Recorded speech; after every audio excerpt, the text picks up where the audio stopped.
喺撒母耳記上嘅22章到24章嘅裏邊咧，都記載咗大衛要過着逃亡嘅日子，亦都係佢人生裏邊咧一段好坎坷嘅日子啦。大衛一生裏邊咧有2個逃亡嘅記載嘅，包括呢一段就係要逃離咗係掃羅王所追殺，但係到晚年咧又發生第二次要逃亡佢自己親生兒子嘅追殺嘅，2次都係為咗皇位，2次都係為咗權力。嗱，我見到咧，人生往往就係咁樣啦。我哋有好多人話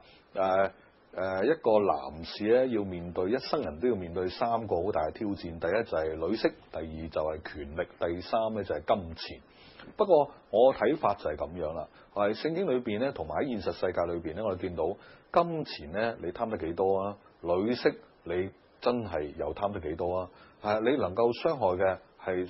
對比權力嚟講咧，權力嘅影響同埋嗰種貪婪咧係更加大，同埋影響係更加深遠嘅。我意思唔係話係貪財或者貪女色唔係罪，我講緊係話，如果呢3者當中咧，往往個殺傷力最大嘅係權力，而且當你係在上有權嗰位咧，你就人哋就好難去喐你嘅咯噃，你就好難落台嘅咯，所以你個禍患咧係遠遠咧係比貪財貪女色咧係影響更大嘅。當掃羅王有權力，亦都唔想自己嘅權力咧被大衛咧所左右嘅緣故咧，佢就要不斷去追殺大衛啦。嗱，其實我哋知道今日我哋權力嘅擁有咧，為的是什麼咧？係要祝福別人嘅。今日我哋唔可以冇權力，因為冇權力嘅話，我哋祝福嘅人數咧就會比較少。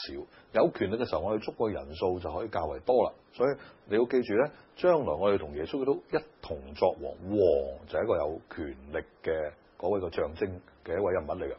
我記得大衛要得着權力之前，即係話喺佢未登基之前咧，要經歷一段好顛沛流離嘅生活。我諗上帝就係要鍛煉大衛嘅生命。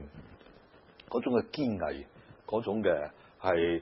永不退縮、永不言敗、永不認命嗰種嘅性格咧，喺一段期間裏邊就會被建立出嚟。所以今日我哋嘅人生裏邊咧，就好似聖經所講啊，就話萬事都互相效力。嗱，留意下一句好緊要啊，係要叫愛神嘅人得益處。